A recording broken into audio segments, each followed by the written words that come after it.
ಬಾವಿಗೆ ಬಿದ್ದ ಕರುವನ್ನು ಸ್ಥಳೀಯರು ಹಾಗೂ ಅಗ್ನಿಶಾಮಕ ದಳದ ಸಿಬ್ಬಂದಿಗಳು ಸೇರಿ ರಕ್ಷಣೆ ಮಾಡಿರುವ ಘಟನೆ ಉಡುಪಿ ಜಿಲ್ಲೆಯ ಅಲೆವೂರು ಸಮೀಪದ ರಾಂಪುರ ಎಂಬಲ್ಲಿ ನಡೆದಿದೆ. ಇಲ್ಲಿನ ರಾಂಪುರದ ಮನೆಯೊಂದರ ಬಾವಿಗೆ ಪುಟ್ಟ ಕರುವೊಂದು ಬಾವಿಗೆ ಬಿದ್ದು ಮೇಲೆ ಬರಲು ಆಗದೆ ಒತ್ತಾಟವನ್ನ ನಡೆಸುತ್ತಾ ಬೊಬ್ಬಿಡ್ತಾ ಇತ್ತು. ಇದನ್ನು ಗಮನಿಸಿದ ಮನೆಯವರು ತಕ್ಷಣವೇ ಆಪದ್ ಬಾಂಧವರಾದ ಅಶೋಕ್ ಶೆಟ್ಟಿ ದೆಂದೂರು ಕಟ್ಟೆ ಹಾಗೂ ಸ್ಥಳೀಯರಿಗೆ ಮಾಹಿತಿ ನೀಡಿದ್ದಾರೆ.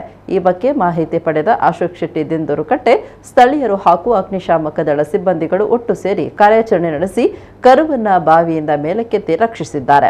ಇವರ ಈ ಮಾನವೀಯ ನೆಲೆಯ ಕಾರ್ಯವೈಖರಿಗೆ ಸಾಮಾಜಿಕ ಜಾಲತಾಣಗಳಲ್ಲಿ ವ್ಯಾಪಕ ಪ್ರಶಂಸೆ ವ್ಯಕ್ತವಾಗಿದೆ.